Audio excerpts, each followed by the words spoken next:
एकेकाळी फक्त 90 दिवसाचे पैसे शिल्लक असलेली कंपनी पुढे जाऊन जगातील सगळ्यात श्रीमंत कंपनी बनते। ही कहाणी आहे ॲपलची। 1984 साली ॲपलने मॅकिंटोश लॉन्च केला, पहिलाच असा संगणक ज्यामध्ये ग्राफिकल इंटरफेस होतं। मार्केटमध्ये खळबळ उडाली। पहिल्याच वर्षी ॲपलचा रेव्हेन्यू 1.9 बिलियन वरती पोहोचला।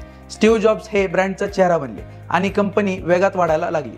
पण 1990 नंतर काही अडचणी सुरू झाल्या। स्टीव्ह जॉब्सला त्यांच्या स्वतःच्या कंपनीतून बाहेर काढण्यात आलं। त्यानंतर अनेक चुकलेले प्रोडक्ट डिसिजन्स, वाढता खर्च आणि गोंधळलेली कंपनीची दिशा यामुळे ॲपलचा मार्केट शेअर 1997 मध्ये फक्त 3% आला।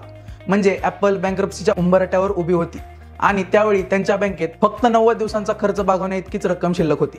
पण इथेच झाली गोष्ट बदलण्याची सुरुवात। स्टीव्ह जॉब्स परत आले। त्यांनी कंपनीचा प्रोडक्ट पोर्टफोलिओ सिम्प्लिफाय केला। 1998 मध्ये आयमॅक आला, त्यानंतर आयपॉड आला, शेवटी 2007 मध्ये आयफोन लॉन्च झाला, ज्याने संपूर्ण टेक्नॉलॉजी जगाचं भविष्यच बदलून टाकलं। या विजन, इनोव्हेशन आणि मजबूत फायनान्शियल डिसिजन्समुळे ॲपलचा मार्केट कॅपिटल 2022 मध्ये 3 ट्रिलियन वरती पोहोचला।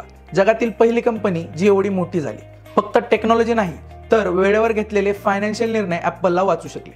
फोकस, इनोव्हेशन आणि प्रोडक्ट पोर्टफोलिओ सिम्प्लिफाय करणं हा ॲपलचा टर्नअराउंड फॉर्म्युला ठरला।